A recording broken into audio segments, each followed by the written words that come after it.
She mocked the passenger's Caribbean accent, calling her Yaman behind her back, laughing with her colleague, as if it were the funniest joke in the world.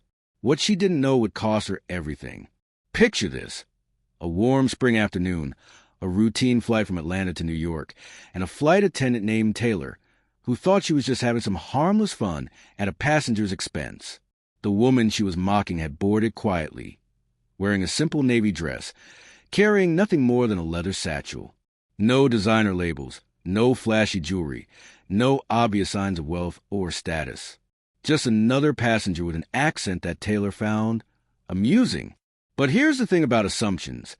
They have a way of coming back to bite you in the most spectacular fashion. As Taylor whispered, "Tuilve, Yaman," to her colleague, mimicking the passenger's pronunciation, she had no idea she was about to become the star of one of the most talked-about stories in airline industry history. Because in exactly 30 minutes, when that plane touched down in New York, this flight attendant would learn the truth about who she had just humiliated. If you've ever been judged by how you sound, dismissed because of where you came from, or underestimated because you didn't fit someone's narrow definition of success, you need to hear this story. Hit that like button right now. Because what about to unfold will not only shock you, it'll change how you see every interaction for the rest of your life. The passenger sitting in seat 12, it wasn't just any traveler. She wasn't just another woman with an accent trying to get from point A to point B. No, she was about to reveal an identity so powerful, so unexpected, that it would turn Taylor's world completely upside down. But I'm getting ahead of myself. To understand why this moment was so devastating and so transformative, we need to go back to the beginning. We need to understand exactly who Dr. Nadine Walker really is. Have you ever been underestimated because of your accent? Because of where you came from? Because someone decided in the first 5 seconds of meeting you that they knew exactly what you were capable of? If you have, then you're going to connect deeply with Dr. Nadine Walker's story. Because what happened on that Stratosphere Airlines flight wasn't just about one rude encounter. It was a culmination of a lifetime of people making assumptions about a woman who would go on to shatter every single one of their expectations. When Nadine boarded that flight, she moved through the airport like any other passenger. No entourage trailing behind her. No first-class lounge privileges being flaunted. No assistant clearing her path or announcing her arrival. Just a 44-year-old woman in comfortable clothes, carrying her own bag, waiting in line like everyone else. You see, Nadine had a secret weapon in her leadership arsenal. She believed in walking where her customers walked. She made a habit to experience her own airline service anonymously, from the perspective of an everyday traveler. It was one of the principles that had carried her from the bottom of the industry all the way to the top. If you want to know the truth about your company, you don't sit in a boardroom reading reports. You get out there and see it for yourself. But to understand why this principle mattered so much to Nadine, we need to go back to her beginning, back to a small house in Kingston, Jamaica, where a young girl named Nadine Hamilton studied by candlelight when the power grid failed. Her mother was a schoolteacher, her father an electrician. Money was tight, the kind of tight where every dollar had to be stretched, every opportunity carefully weighed. But in the Hamilton household, there was one thing that was never in short supply: books. Nadine's mother filled their small home with literature, history, science, anything that could open her daughter's mind to the possibilities that existed beyond their immediate circumstances. Education wasn't just valued in their family. It was treated as sacred. It was a ladder that would lift them up, the bridge that would carry them to better opportunities. And when Nadine was 15, that bridge led them to Miami. But here's what those guidance counselors and teachers in Miami didn't understand when they looked at this teenage girl with the Caribbean accent. They weren't just meeting another immigrant student. They were meeting their future boss. The transition was brutal. Imagine being 15 years old, starting at a new school in a new country, and immediately being labeled as the girl who talks funny. Nadine's accent made her stand out in the worst possible way. Her classmates dismissed her before she even opened her mouth to show them what she was capable of. Her teachers, the very people who should have been nurturing her potential, steered her away from honors courses despite her exceptional grades. They heard her accent and saw limitation. They heard her pronunciation and assumed intelligence. They looked at her and decided she belonged in basic classes, not advanced ones. But here's what those teachers didn't know. They were looking at the future CEO of a major American airline, while her classmates were making fun of how she said about an house. Nadine was working part-time jobs to help her family make ends meet. While they were worried about prom dates and football games, she was studying late into the night, determined to prove that their assumptions about her were dead wrong. Her fascination with aviation began during those early flights between Jamaica and Miami. Most people see airports as stressful, chaotic places. But young Nadine saw something different. She saw airports as a great equalizer, places where everyone stood in the same lines. Everyone was at the mercy of the same weather delays. Everyone was trusting the same steel wings to carry them safely to their destination. To her, the world of flight represented pure possibility. It didn't matter where you came from or what you sounded like when you spoke. Once you were in the air, you were all just passengers on the same journey. That vision would carry her through 4 years at Georgia State University, where she earned her business degree while working multiple jobs. It would sustain her through her first position as a customer service representative in an airline call center, where she spent her days helping frustrated passengers navigate delays, cancellations, and lost luggage. But Nadine had something that set her apart from everyone else in that call center. She had an almost supernatural ability to read both data and people with stunning accuracy. She could look at flight patterns and see inefficiencies that others missed. She could listen to a customer's complaint and identify not just the surface problem, but the systemic issue underneath. Her supervisors started to notice. Her solutions weren't just fixing individual problems. They were preventing future ones. Within 2 years, she was promoted to operations manager. Within 5, she was a regional director. By the time she was 40, Nadine had become the chief operating officer of Stratosphere Airlines. And then, at age 44, the unthinkable happened. The board of directors named her chief executive officer, making her the first black woman to lead a major U.S. airline. The appointment made headlines, breaking barriers at 30,000 feet. From Jamaica to the C-suite, the accent they mocked, the voice that now commands. But here's what the headlines didn't capture. Being the first, anything comes with a price. It means being doubted, scrutinized, and tested in ways that others never experience.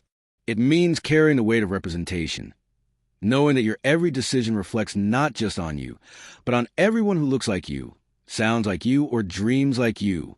Comment below if you've ever had someone doubt your potential because of how you look or sound, because what happened next on that flight will remind Nadine of every single time someone had underestimated her, and why she never let it stop her from rising. Now imagine you're the most powerful person at your company, and your own employee treats you like garbage simply because they don't recognize who you are. That's exactly what Dr. Nadine Walker was experiencing as she settled into seat 12A on her own airline. But this wasn't just about bad service. This was about something much deeper and more damaging. The mockery had started the moment Nadine handed her boarding pass to Taylor Briggs at the aircraft door. Taylor, just 2 years into her career as a flight attendant, had looked Nadine up and down with that practiced airline smile, the one that's supposed to make every passenger feel welcome. "Seat assignment, please?" Taylor had asked, her tone already shifting to something cooler, more dismissive. When Nadine responded warmly, 12A, with that distinctive musical lilt that revealed her Jamaican heritage, something changed in Taylor's expression. Her smile became stiff, artificial. "Okay." Taylor had drawn out slowly, as if she were speaking to a child or someone she assumed couldn't understand proper English. But it was what happened next that crossed every line of professionalism and basic human decency. As Nadine walked past, searching for a row, Taylor turned to her colleague with an exaggerated Caribbean accent. "Twelve, you man!" The 2 flight attendants chuckled quietly, assuming their joke had gone unnoticed. They had no idea that Nadine's ears were sharp, trained by years of listening carefully in boardrooms where every word mattered. They had no idea that their casual cruelty had landed like a physical blow to someone who had spent her entire life fighting against exactly these kinds of assumptions. For Nadine, that moment wasn't just about unprofessional behavior. It was about a lifetime of similar encounters. The high school guidance counselor who spoke slowly to her, assuming she couldn't keep up. the college professor who was surprised by her insightful questions, the early managers who mistook her accent for incompetence. But here's what made Nadine different from most people who face this kind of treatment. Instead of getting angry, instead of demanding to speak to a manager, she pulled out her notebook and started taking notes.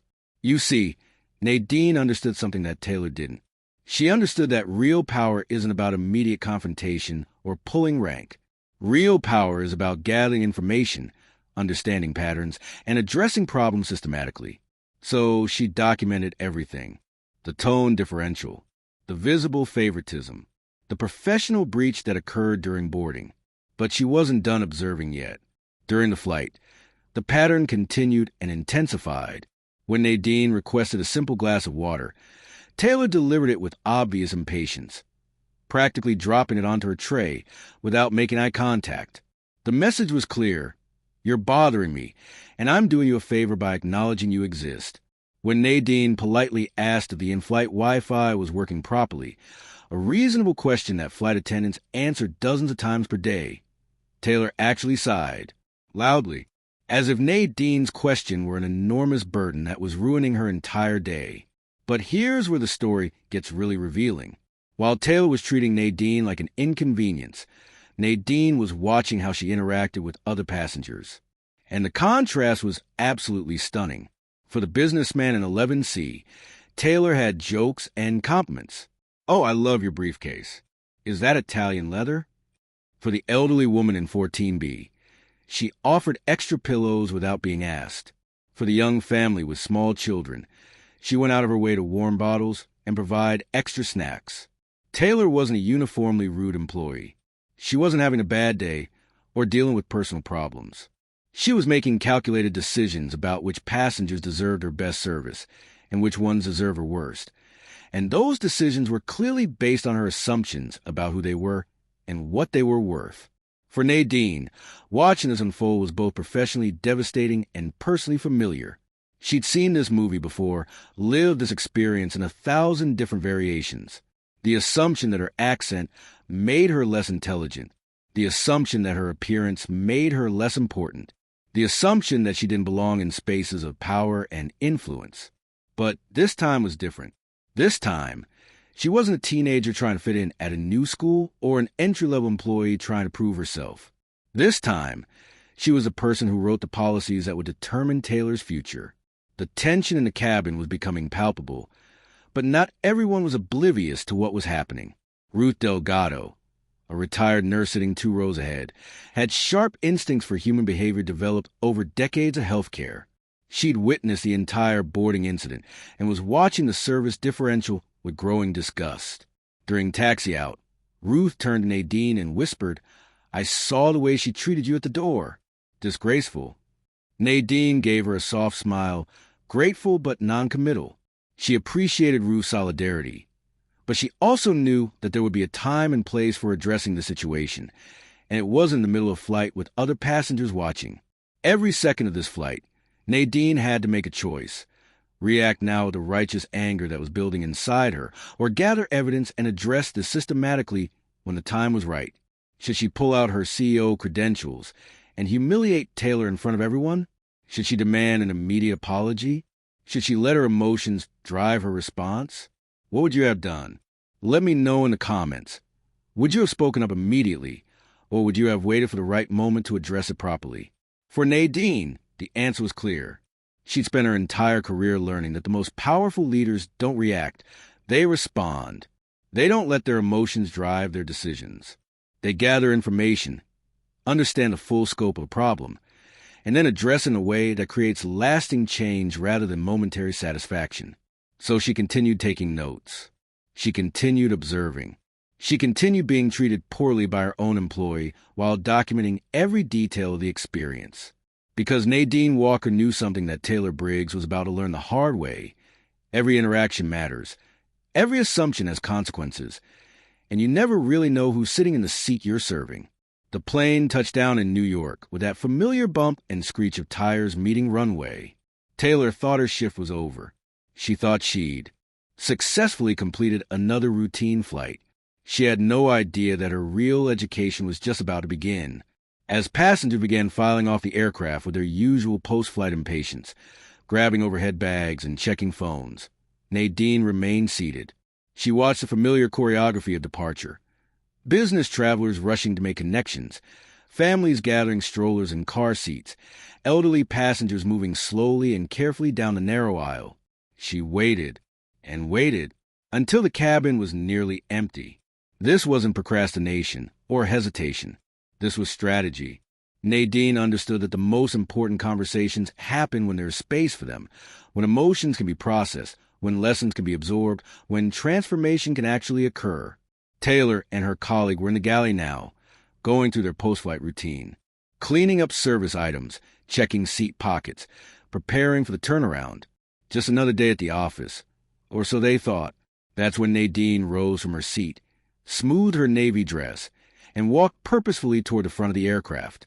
Her heartbeat was steady, her breathing controlled.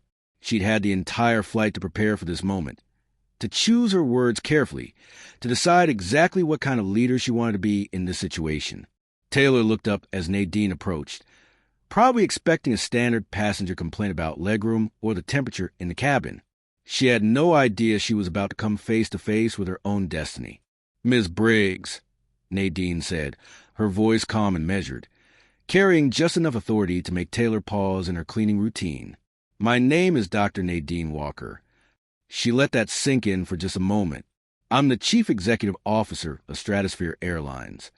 The effect was immediate and devastating. Taylor froze completely, her cleaning supplies still in her hands, as if someone had hit a pause button on her entire existence. The color didn't just drain from her face. It evacuated like passengers from an emergency landing. Her colleagues' eyes widened with the dawning horror of someone who realizes they've just witnessed a career-ending moment.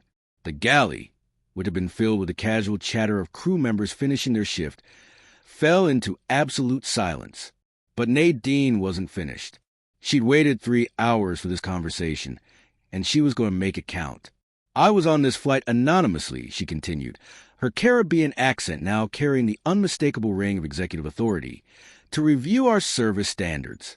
I took detailed notes of how you greeted passengers, including how you mocked my accent during boarding." The silence in that cabin was so complete you could hear the aircraft's engines cooling down outside. Taylor's colleague looked like she wanted to disappear into the overhead compartments. Taylor herself looked like she was about to be physically sick. Nadine's voice remained steady, controlled, never raised. "I was born in Jamaica. I came to this country at the age of 15. You may think an accent is something to ridicule, something that makes a person less than. I assure you it is not. It is a badge of history and resilience. It tells the story of journeys taken and obstacles overcome." She paused, letting those words settle into the suddenly cramped space of the galley. "But more importantly," Nadine continued, "mocking a customer, any customer, is a violation of our company values, our professional policies, and of the basic human dignity that this airline stands for." Taylor finally found her voice, though it came out as barely more than a whisper. I didn't mean." Nadine held up one hand, not aggressively, but with the quiet authority of someone who had earned the right to be heard without interruption. "Intent matters less than impact, Miss Briggs. You assumed I was lesser because my speech was different from yours. You forgot that every single passenger on this aircraft represents both revenue and responsibility for our company. Whether they're a factory worker flying to see family, a grandmother visiting her grandchildren, or your CEO conducting a service review, they all deserve the same level of respect and professionalism." The words hung in the air like smoke, impossible to ignore or dispel.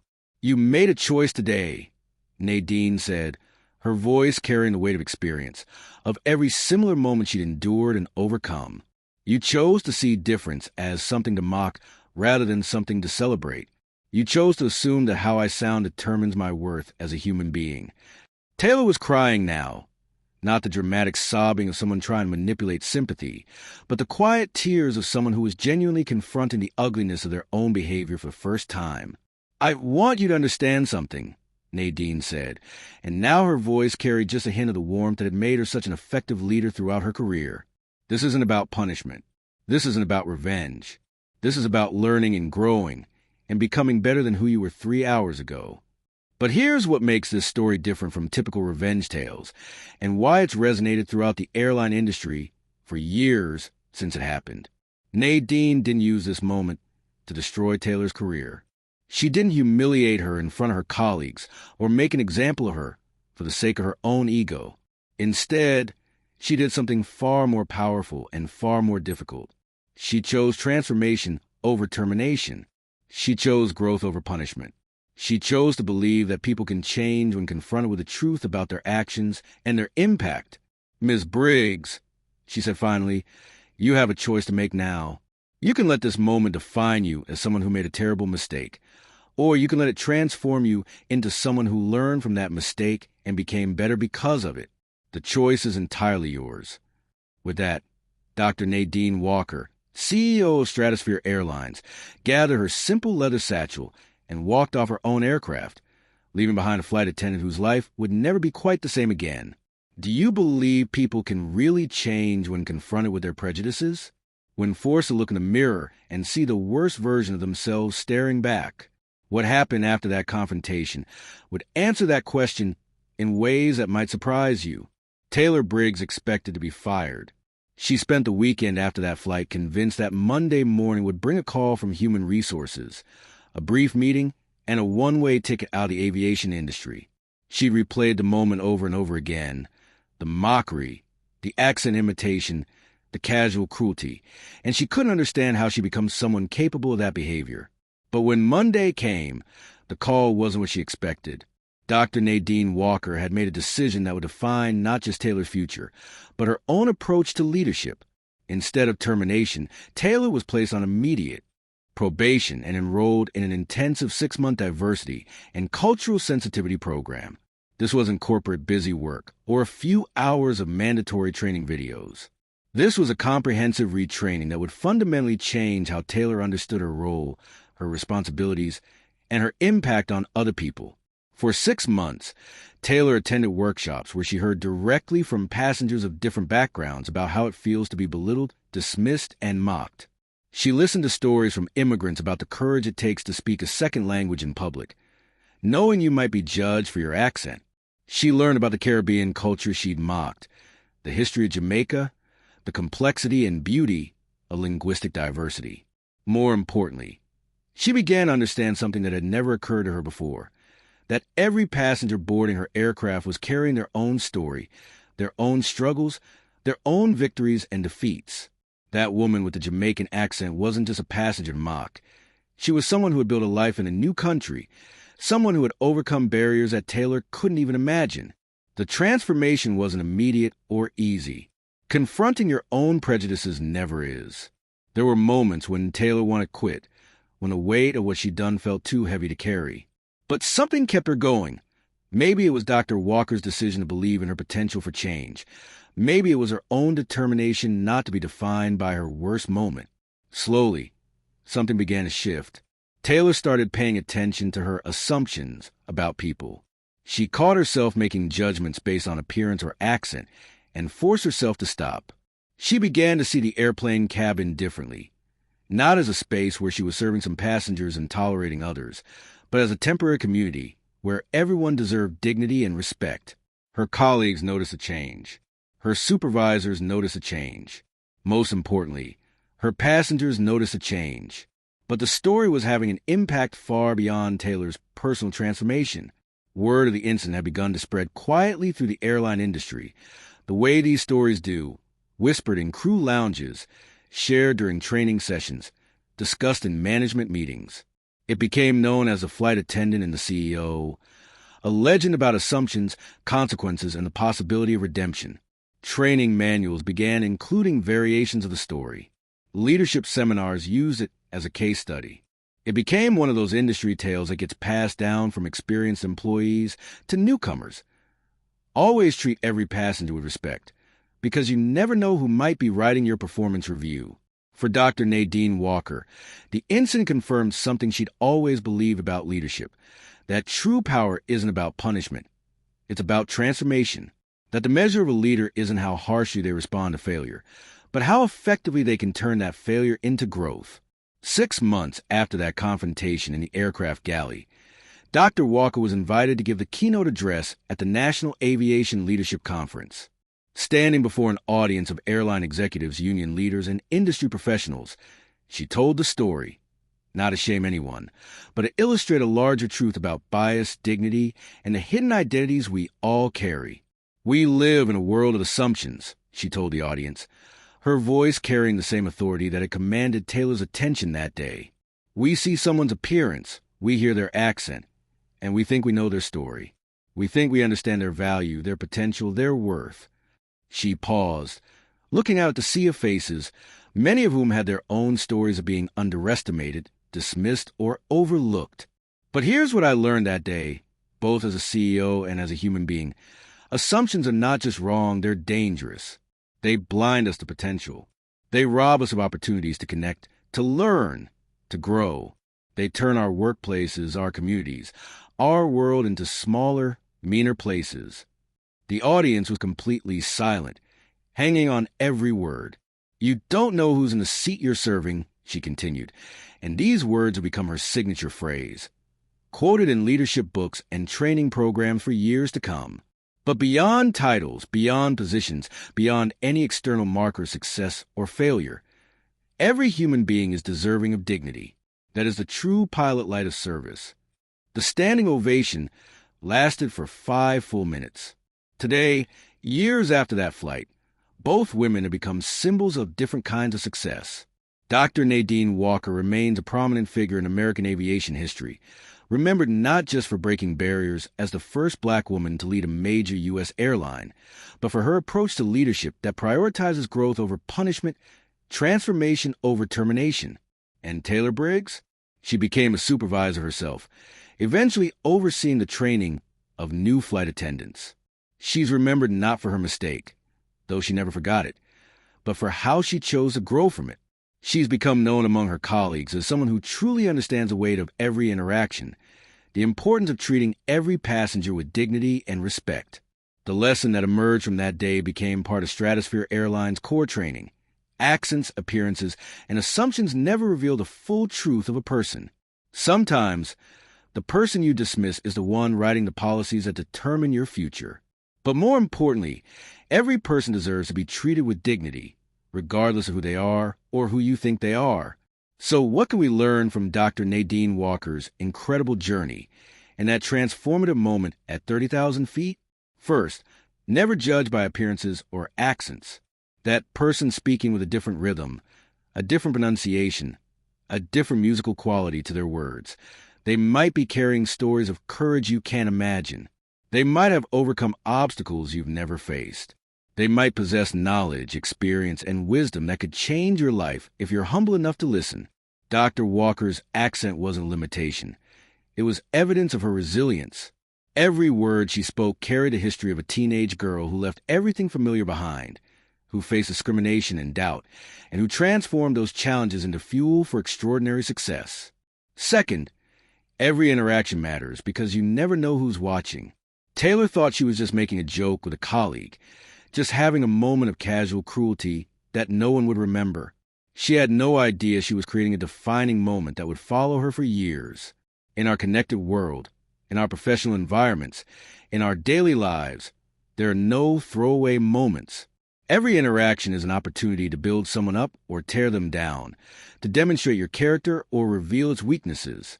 Third, true leadership shows grace under pressure. Dr. Walker could have embarrassed Taylor in front of the other passengers. She could have used her power to humiliate someone who had humiliated her. Instead, she chose to wait for the right moment, to address the issue privately and constructively. She understood that real change comes from education, not humiliation. Fourth, people can transform when held accountable with dignity. Taylor's story proves that our worst moments don't have to define us if we're willing to learn from them. Dr. Walker's decision to invest in Taylor's growth rather than simply punish her mistake created a ripple effect that touched thousands of passengers and colleagues over the years. And finally, your background is your strength, not your weakness. The accent that people mocked, the immigrant experience that others saw as limiting, the challenges that were supposed to hold Dr. Walker back, These became the foundation of her empathy, her resilience, and her extraordinary success. In your own life, who have you underestimated? What assumptions have you made based on how someone looks, sounds, or presents themselves? Have you ever dismissed someone's potential because they didn't fit your narrow definition of success or intelligence? And more importantly, have you ever been the person being underestimated? Have you felt the sting of someone mocking your accent, your appearance, your background? If so, let Dr. Walker's story remind you that their assumptions don't define your potential. Their limitations don't limit your possibilities. The next time you encounter someone who seems different from you, who speaks differently, looks differently, comes from a different place or culture, remember that you might be meeting your future boss, your future mentor, your future inspiration. You might be standing in the presence of greatness that you're too limited to recognize. If this story moved you, if it made you think differently about the power of assumptions and the importance of dignity, smash that like button right now. Your engagement helps stories like this reach people who need to hear them. Subscribe to Living While Black and Beyond, because we're building a community of people who understand that everyone has a story worth hearing, everyone has potential worth nurturing, and everyone deserves to be treated with respect regardless of their accent, appearance, or assumptions others might make about them. Ring that notification bell so you never miss a story that could change how you see the world. These aren't just entertainment. They're lessons in humanity, wrapped in narratives that stick with you long after the video ends. Comment below with your own experiences. Have you ever been underestimated because of how you look or sound? Have you ever made assumptions about someone that turned out to be completely wrong? Share your story, because your experience might be exactly what someone else needs to hear today. And please, share this video with someone who needs to hear Dr. Nadine Walker's message. Share it with someone who's been judged unfairly, someone who's facing discrimination, someone who needs to be reminded that their accent, their background, their difference is actually their superpower. Because here's the truth that Dr. Walker understood and that Taylor learned the hard way. We're all passengers on the same journey through life. We're all trying to get from where we are to where we want to be. And the person sitting next to you, the person serving you, the person you might be tempted to judge or dismiss, they might just be the person who changes your life, if you're humble enough to treat them with the dignity they deserve. You don't know who's in the seat you're serving, but you do know this. Everyone deserves your respect, your kindness, and your assumption that they have something valuable to offer the world. That's the lesson from 30,000 feet. That's the wisdom of Dr. Nadine Walker. And that's why this story will continue to inspire people long after the credits roll.